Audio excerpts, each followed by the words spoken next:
Everything right. Everything right. What's going on, everybody? It's your boy Jordan from Airfare Gaming here, coming live from Orange Park, Florida.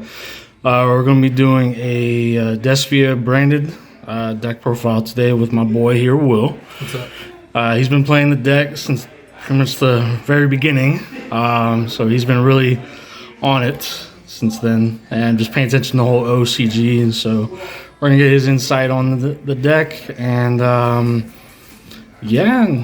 let's just get started then. All right. Shout out to the sexy ass Matt he went me Hell for yeah, today. hell yeah. Shout out Airfare Gaming. Yeah, get yours right now at the Shopify. Link will be in the description.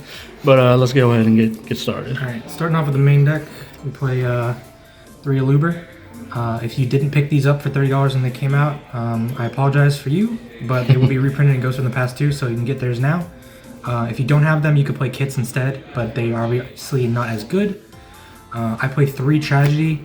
I've considered playing 2, but I think 3 is great. I'd rather open this up and have a DESPIA target to link off if I open red. So there's that. You play the 1 Comedy for the send and the what's it called? The chain blocking for Chimera. Yeah. This card's nuts. It even in hand with Albert activated effect, you can chain it to negate their hand trap. I play the Dramaturge and the Ad Libitum. People cut this card. I think it's still great. I would rather see with the non-Brave package more Despia targets. So that is a great card. Yeah. And Ad Libitum is insane for bringing back Mirror Jade on your opponent's turn with branded in red. Mm-hmm. We then play the 2 Fallen of Albaz. I decided to play 2 instead of 1 because if 1 gets either called by or I don't get it shuffled back from Rebellion, I'd rather have a second one so I can go into Mirror Jade again. So there's that. For the Edgemp package, I played 2-2-2 in terms of patchwork and poly, which you'll see in a second. I would rather play 2 of each type because if I activate a patchwork and I don't have a target, it's because I already activated them last turn.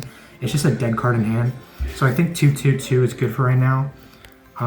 Next for the hand traps, we are playing 3 Ash, 3 Nibiru, and 3 Ghost Mourner.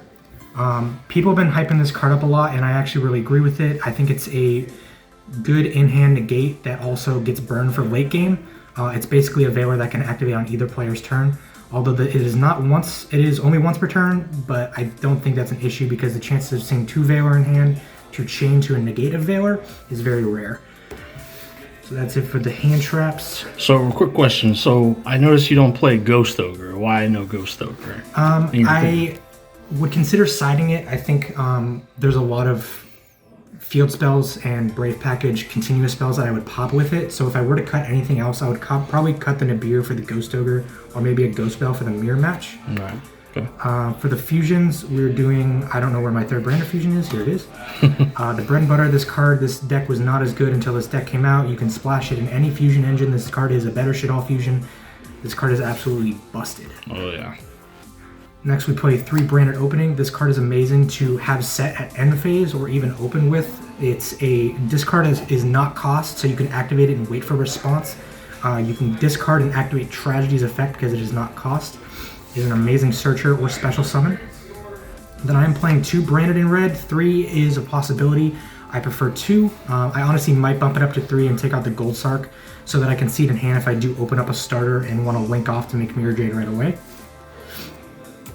And then I am playing the 1 field spell. I think that if I run out of fusion material late game and I don't have any fusions for some reason in hand, I think this card is great. I think it still has a great on-field effect that comes into play that people don't read. People in Yu-Gi-Oh! Do not read card texts. That's facts. So if you don't read this card, it's going to kill you in the late game. Oh, yeah. Next for the rest of the Pfeiffer package, we play 2 Pfeiffer Patchwork and 2 Poly. Like I said, we're playing 2-2. So why not 3 Patchwork? Like most lists I've seen. I wanted to make room for other starters in the deck, like a Gold Sark. I think I'd rather open up a Gold Sark than a second Patchwork. Maybe potentially brick with it. From what I've been testing, this version of the deck is very consistent in terms of making on-field negates and on-field disruption during your opponent's turn. And there's very easy targets to side out for going second if I choose to. Okay. Next for the starters, we're playing Foolish and Gold Sarcophagus. Unfortunately, I have a gold rare. It's ugly as hell. I don't think it looks terrible though with the gold, but these are starters for the deck. You said Tragedy. It's basically your 4th and 5th Tragedy. 4th and 5th Tragedy, yes. Next we're playing 2 Super Poly. My locals doesn't play a lot of Super Poly targets, otherwise I would main 3 or side 3. But I think if I opened up a second Super Poly or drew a Super Poly on my second turn, I'd be very upset. So I like 2 as a non-brick consistency. And for the 40th card, we play Called by the Grave. Very straightforward. Standard. I wish this card game to 2, like the OCG has. I would gladly give away Cross Out to a second Called by. All right. And now for the extra deck. I'm playing 1 Mirror Jade. I have room to cut Mirror Jade back up to 2 or Libellion back up to 2. I think I could easily summon this back if it gets sent from its own effect with Ad Libitum, who can be searched. But this card is actually insane. It can only be activated once per every other turn, but if you have Ad Libitum bring it back, it is a brand new monster and you can activate its effect again, which is really nuts. Next, we're playing 1 Libellion. I'm only playing 1 because I think the cost of discarding to send back is really heavy.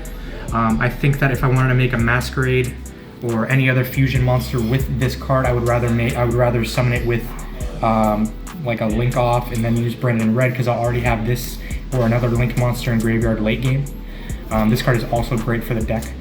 Next, we're playing 2 Chimera. Chimera is great with the Patchwork Engine because it can't be targeted when Poly's in the graveyard. So you can chain block it and it can't be targeted, which is actually insane. This card wins so many games, and I think if you play Fusion and you have Poly in deck, you should definitely try to fit this in your extra deck. Next, we're playing the 2 Masquerade.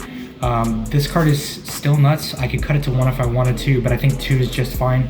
It's definitely funny against the Flynderies matchup when they normal summon on your turn late game.